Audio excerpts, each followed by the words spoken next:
Welcome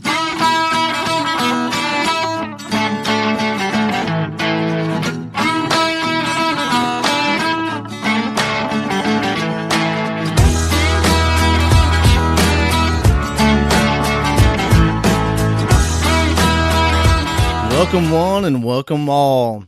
Welcome to the Scott Wyatt Podcast here. On this episode, I'm going to be talking about my beginning and introduction to music and getting started on this crazy ride, how I remember it. And I started really young. I grew up in a small town of less than 3,000 people. I think the sign at the time was 2,300, but I think we're getting close to 3,000 now, in a little town called Whitehall, Illinois. And all of my family pretty much lived there, except for some extended family in different states and whatnot. Early on, like I said, I grew up with divorced parents. I think they got divorced when I was like 3 or so. My grandma on my mom's side, Helen Wyatt, would watch me whenever my mom was at work and stuff at different times. And early on, I remember her making, like, our routine was like waking up in the morning, making some French toast, watching the Andy Griffith Show, and then watching Matlock. And it took me a long time to realize that Andy Griffith and Matlock were the same people, because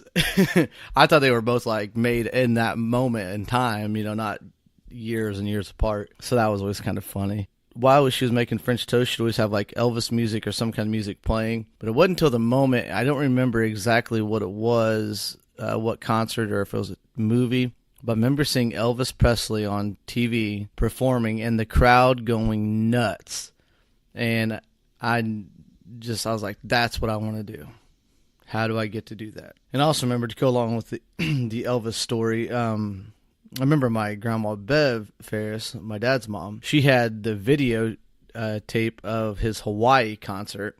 And I remember watching that a million times over there. And then my great grandma and grandpa, Alan and Glenn Petrie, on my dad's side, got me the movie collection, the VHS collection of Elvis's movies, and I still got that to this day. So that's pretty cool. It's one of them things. It was back whenever like TV commercials, like where you see them late at night on, you know, the 1995 or whatever the case may be, the movie commercials. But back in that time, that was a big deal. Like a lot of people bought off a TV back then, not as much as they do these days. So kind of dates the whole story, but kind of puts you in perspective of the time. So after that, really got me into Elvis, and during that time too as well, which was a pivotal point for me, I was at my dad's, and his band was practicing in the basement. And I remember every time they'd practice, I was like, oh, it's so loud. How can they enjoy being down there in this? This is like so loud, you know? And it was so loud, like, that I would cry because I thought it was too loud for me to be able to play with, like, my Teenage Mutant Ninja Turtles. I freaking loved the Teenage Mutant Ninja Turtles. Donatello was my favorite. That's why purple is still my favorite color to this day. I remember I'd sit at the top of the stairs and just cry until they'd stop playing. And one time, one of the guitar players, or bass player, it was the bass player, I believe, in my dad's band, they were down there practicing, and he told me, come on down here, you know, and they called me Scotty. That's what all my family calls me. And they come down here, Scotty, and say something on the microphone. And I'm like, inside my head, I remember freaking out. I'm like, what am I going to say? What am I going to sing? What am I going to do, you know? I remember I walked down there slowly. It felt like forever. It probably this whole thing lasted like 20 minutes. I walked down there. He handed me the microphone, and I grabbed a hold of it. And the only thing I said was one word. I said, or no, it was two words. Well, I stood there for a second, kind of frozen, kind of intimidated, but just like me and four other grown adults down there, you know. And the bass player was like, hey, you gonna say something? And I'm like, "Cowabunga, dude!" That was all I had to say. Oh my goodness. And from that point, I was kind of hooked. And so I listened to my dad's band practice. From then on, I would sit down there. I remember there being a carpet, like a new carpet, I think it was new, and it was rolled up and had like straps around it, so it was like a big roll of carpet. I just sat on that and listened to him practice for hours. So that was kind of the beginning of it for me. And I remember after that, me and my step siblings, we had like these like little fake guitars. Like you could buy like these little, I'm talking like maybe 10-inch long guitars with little fake nylon strings. You couldn't really play them, but they made noise. You could buy, we bought them like Dollar General, I think, and made fake drum sets out of like cardboard boxes and stuff, and had singers, and we'd sing along like with the radio and like our CDs, cassettes, whatever we had at the time. So we'd start our own like fake bands. After that, my dad joined this band called Two for the Show, which was pretty well known at the time, and they'd won like the Gong Show. I think it was the last episode of the Gong Show, which is like a talent show famous on TV years and years and years ago. And they would play all over. I remember Pigeon Forge, Tennessee. They opened up for a lot of acts and whatnot. And we're also, I think, the backing band for Barbara Fairchild in Branson, Tennessee, I believe, for a good while. And anyways, during their show, they would do this skit to a Ray Stevens song called Guitar Zan. And those of you guys who don't know who Ray Stevens is, he sang just kind of funny songs. You know, he was kind of ahead of his time at the time. And he didn't do a lot of, like, I don't think he did any parodies, but he just wrote funny songs. And but yeah, they did this skit for a song called Guitar Zan, and my dad would always dress up as the monkey. They all played different parts and stuff, and me and my step siblings and my sister at the time, we would well, no, my sister didn't really get into it till later, but it was me and my two step brothers at the time, Aaron and Jeff, and we would dress up as the three characters that they portrayed at their show, the Two for the Show. And anyway, so that was kind of cool just to do that and imitate it. We thought we were doing big stuff, but we were just more or less entertaining the adults around, but it was big to us. If you heard a little sipperoonie, I'm drinking some of this coffee called Four Sigmatic coffee. It's like a coffee with ground mushrooms and stuff. It's pretty good. Anyways, also at this time, I remember setting at our, we lived in like a local housing, me and my mom did, and I remember setting at our kitchen table, and this when our phones were still on the wall. There was no like, cell phones or anything at this time. That wasn't even a thought in my head, and I never seen them, But anyways, I remember calling where my mom worked at, the local nursing home, Whitehall Nursing and Rehab. I called the activity director. I looked her phone number up, actually. I got her name, and I looked her up in the phone book, and that was the only way to look up numbers back in those times. And I remember it was like 6:30 at night, and I called her. It was Bonnie, and she was the activity director at the time. And I called her. I remember being just so scared. I think I might have been like 6, 7 years old, somewhere around there. And or maybe 8, I don't know, in between probably like 7 and 9 years old, 7, 8, 9, somewhere around there, I think. And I called her and told her who I was and said I'd like to come out and sing at the nursing home. Would that be a possibility? And she goes, yeah, you want to play on Thursday nights at 7 o'clock every week? And I was like, yes. And I remember hanging up the phone. I was like, I have a steady gig. I have made it. I'm going to be famous. Watch out. And so I remember going out there and singing on my karaoke machine, like singing Elvis songs. Ricochet was really big at the time. They had that big hit, Daddy's Money, back in the 90s, if you guys remember that. Diamond Rio, Black Hawk. I remember singing a ton of Black Hawks tunes as well. Jeez, easy for me to say, right? And but yeah, Elvis songs. I remember slicking my hair back. Oh, I thought I was it. And my mom helping me bring in my equipment. Then my dad had let me. He bought me a little PA system, and that's what I used.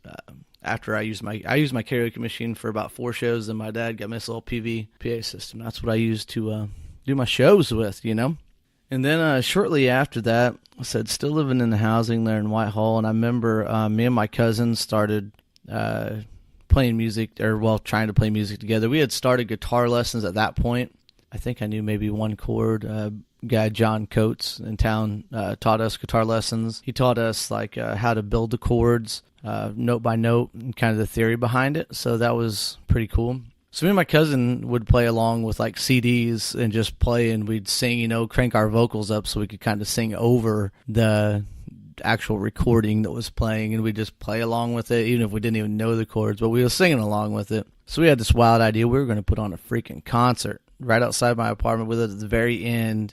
And so we plugged everything in through my bedroom window, and we walked around selling. We made tickets, drew them up by hand, and cut them out. And we walked around town asking people to buy tickets to come and see us. We went door to door. Just could you imagine these young kids coming up to you and saying, "Hey, would you like to buy a ticket to come and hear me sing?" And I bet it was horrible. Oh, man. We also got a kid I was friends with at the time, Derek, and he was playing with us too. I think we had him set up with one of my little makeshift keyboards, and none of us knew how to play anything really, but we looked like it. I remember I still got a picture. I'm gonna try to find it and I'll post it up on Instagram soon. I did this thing. I had a Walmart guitar. Let's go back to where never mind. Let's finish up this story. Anyways, I had this like Walmart brand guitar, the acoustic guitar that my mom had gotten me. I remember like I'd do this thing in the show during, I can't remember what it was. I think it was Meet in the Middle by Diamond Rio whenever we do that song.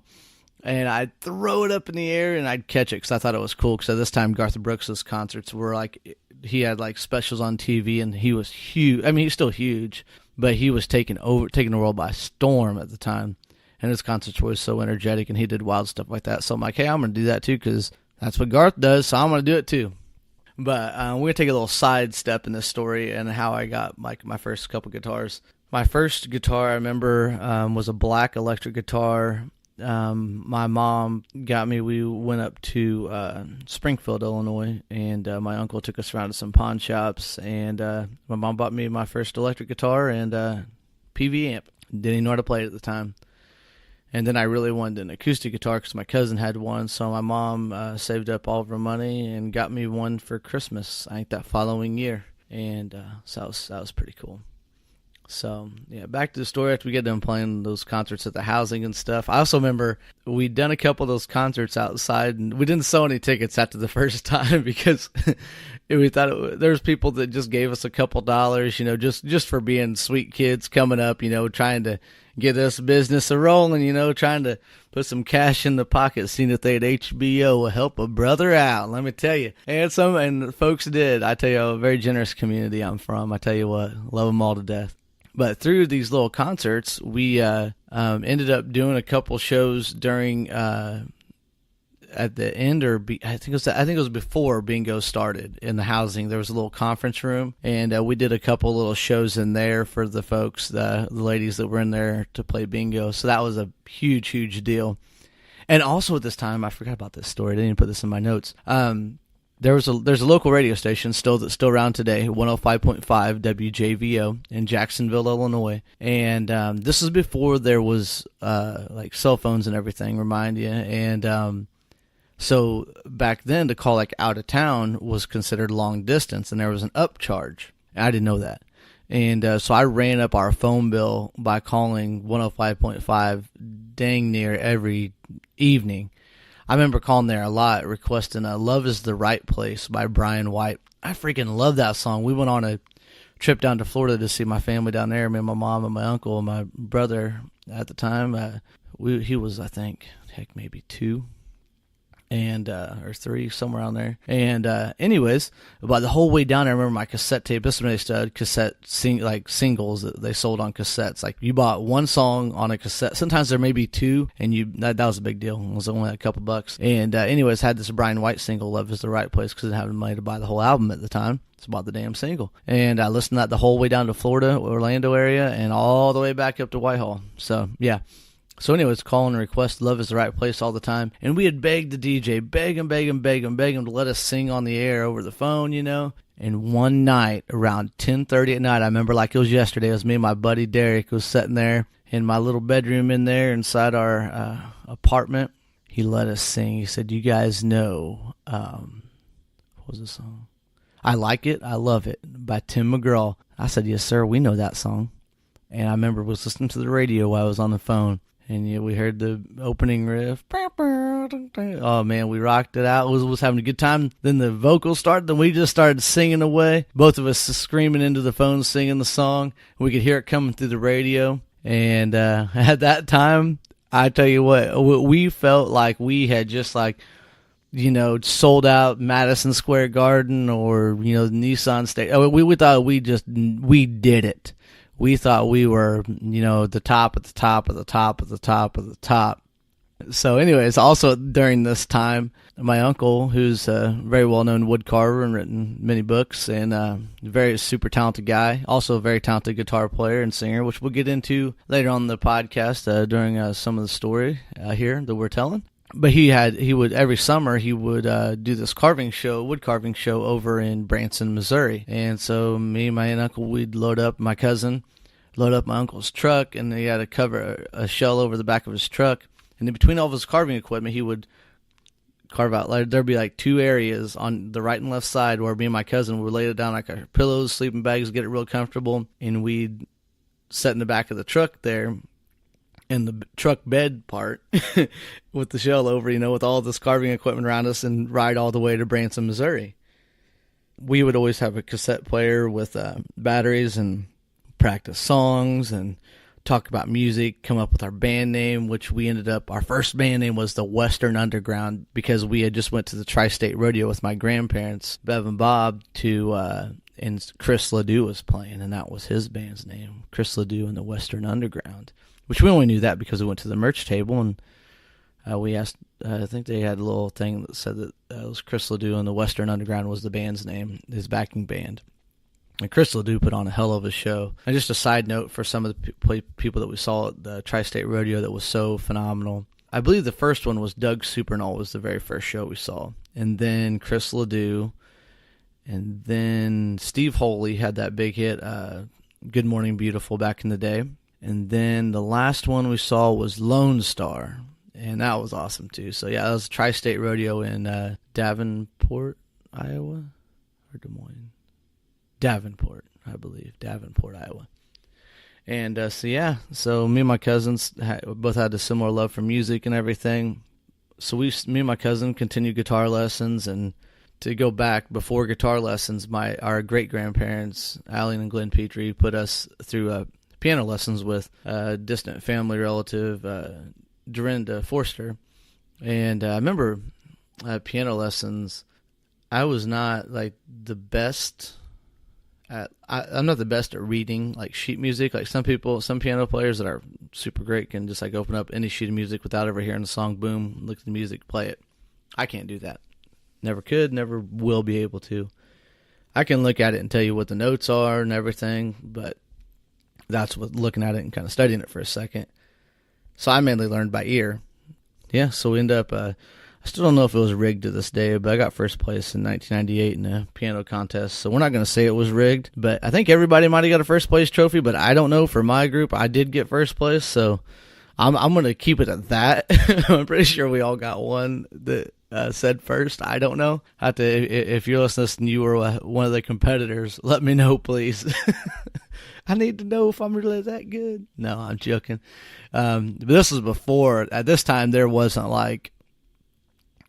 a wide known thing or wide idea to give everybody a first place trophy or a trophy for just competing or participating. There was first, second, third, fourth, fifth, sixth, seventh. I think you went first through fourth. I think you got trophies or whatever. Then I went for baseball and basketball and the whole thing. So if we did all get first, it was probably the first time it ever happened, to my knowledge. But it was a great time, and I learned a lot, and very grateful for Dorinda for putting up with us kids the way that she did. She was an excellent teacher. And so me and my cousin, we've always kind of grew our love for music together.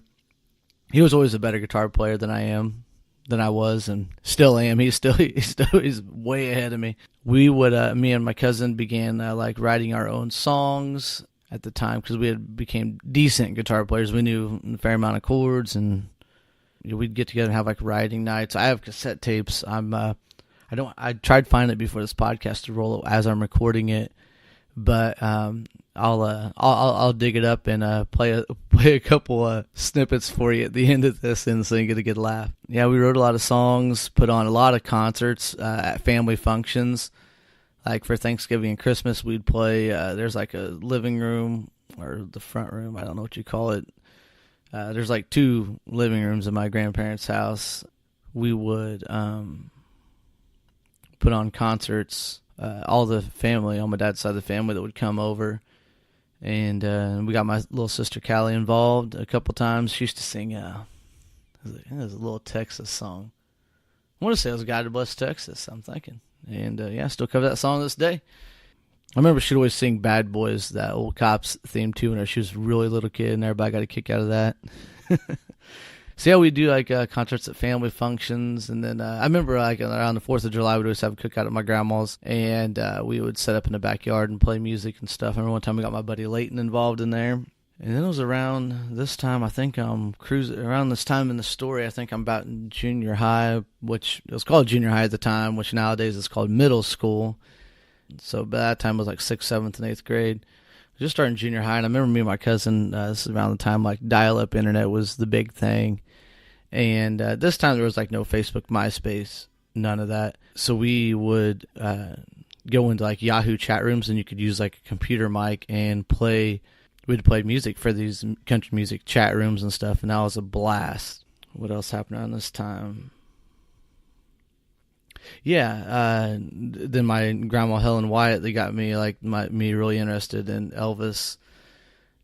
She was living in a nursing home at this time. Well, for most of my growing up, after about, I don't know, I was about 8, 9 years old, I think, at the time. I think she started living in a nursing home. I'd go and visit her and play bingo with her on the Saturdays and stuff like that. And at the time, I remember she'd always, I think Ellen DeGeneres just got her start, and Ricky Lake had a big show, and she would always write into both of them guys like once a month, both them ladies, tell them about me and try to get me on their show, you know. I'm sure hundreds of people, thousands of people did that. But she was always pushing me and a huge supporter of me. And I remember it was her birthday in April, and we went to celebrate her birthday with her at the nursing home, and they set us up in this little room, and I played her a couple songs on my guitar. And she was just so thrilled, and then she would go on to pass away a couple days for my birthday that year. And yeah, I miss her and love her to death, and she was an amazing woman. I still feel her support today. So yeah. Then after that, in early junior high years, middle school years, I guess, to put it in today's terms, Backstreet Boys were just getting big, and I remember I bought, this is when I still sold, like, the CDs were big at the time, so CD singles, and All I Have to Give was the big single, and I bought it, and I sang that song in my room so much. And I remember staying at my grandma and grandpa Bev and Bob's and singing in the shower. My grandpa would knock on the door, "Are you all right in there?" And so I remember singing All I Have to Give by the Backstreet Boys day in, day out, all the time, and practicing it, trying to get my vocals right. And that's going to leave us at the end of this story, and then we're going to pick up, and we're going to talk about when I was in a boy band. What? Watch out. All right. Thank you guys for listening. We'll catch you on down the road. 3 days out of the year, I made her smile. Then I let her go like a child. Yeah, I cry, I regret it, although she doesn't know it. I still miss that girl, and I know that tomorrow will be my day. And so far, I believe I will stay. Right here, right now, it's so far away. Na na na. In your arms, no more harm for the rest of your life. Till the day that we die, we will stand. Yeah, together forever, our love will last, yeah, till the end of time. Well, there's a road to lean on, and on your shoulder you can lean on. So if you're down, call me, you know I'll be around. If you're crying by your side of me, I'm not lying.